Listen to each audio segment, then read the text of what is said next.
ಶ್ರೀನಿವಾಸ್ ಪ್ರಸಾದ್ ಅವರ ಶ್ರದ್ಧಾಂಜಲಿ ಕಾರ್ಯಕ್ರಮದಲ್ಲಿ ಭಾಗವಹಿಸಕ್ಕೆ ನಾನು ಬಂದಿದ್ದೇನೆ. ಪ್ರಧಾನಿ ನರೇಂದ್ರ ಮೋದಿಯವರು 400ಕ್ಕೂ ಹೆಚ್ಚು ಸೀಟನ್ನು ಪಡೆದು ಮತ್ತೊಮ್ಮೆ ಈ ದೇಶದ ಪ್ರಧಾನಿಯಾಗುವಂಥದ್ದು ಸೂರ್ಯಚಂದ್ರದೆಷ್ಟು ಸತ್ಯನೋ ಅಷ್ಟೇ ಸತ್ಯ.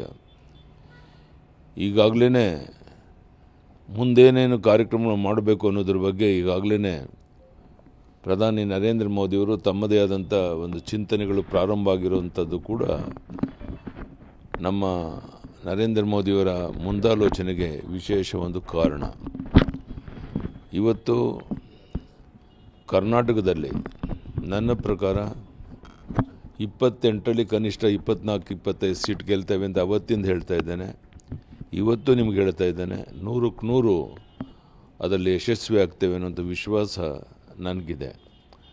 ಇದರಲ್ಲಿ ಯಾವುದೇ ಅನುಮಾನ ಇಲ್ಲ. ರಾಜ್ಯದಲ್ಲಿ ಭೀಕರ ಬರಗಾಲ, ಬಹುಶಃ ನಿಮ್ಮ ಉಬ್ಬಿದ ರಕ್ತನಾಳಗಳ ಸಮಸ್ಯೆಗೆ ಎವಿಸ್ ಆಸ್ಪತ್ರೆಯಲ್ಲಿ ಕೇವಲ 30 ನಿಮಿಷದ ಲೇಸರ್ ಚಿಕಿತ್ಸೆಯೊಂದಿಗೆ ಮುಕ್ತಿ ಹೊಂದಬಹುದು. ಹೆಚ್ಚಿನ ವಿವರಗಳಿಗಾಗಿ ಸಂಪರ್ಕಿಸಿ 8088837300.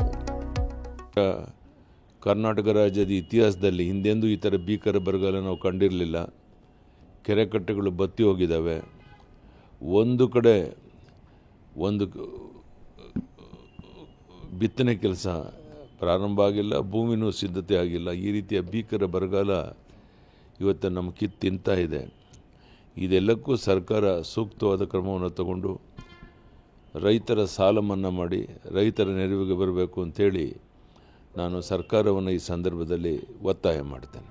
ಸರ್, 20 ಸ್ಥಾನ ಗೆಲ್ತೀವಿ ಅಂತ ಕಾಂಗ್ರೆಸ್ನವರು ಹೇಳ್ತಾ ಇದ್ದಾರೆ ಸರ್. ಗ್ಯಾರಂಟಿ ವರ್ಕ್ ಆಗಿಲ್ಲ. ಅಲ್ಲಣ್ಣ, ನಾನು ಹೇಳೋವಂಥದ್ದು ಕಾಂಗ್ರೆಸ್ನವ್ರು ಏನು ಹೇಳ್ತಾರೆ ಅನ್ನೋದ್ರ ಬಗ್ಗೆ ನಾನು ತಲೆ ಕೆಡಿಸ್ಕೊಂಡಿಲ್ಲ. ಇವತ್ತು ರಾಜ್ಯದ ಜನ ನೋಡುವಂಥದ್ದು ಮೋದಿಯವ್ರನ್ನ, ಮುಂದಿನ ಪ್ರಧಾನಿ ಯಾರು ಅಂತ. ಈಗ ಕಾಂಗ್ರೆಸ್ನಲ್ಲಿ ಮುಂದಿನ ಪ್ರಧಾನಿ ಯೋಗ್ಯತೆ ಇರುವಂಥ ಯಾರಿದ್ದಾರೆ? ಇದು ಜನರ ಮುಂದೆ ಇರುವಂಥ ಪ್ರಶ್ನೆ.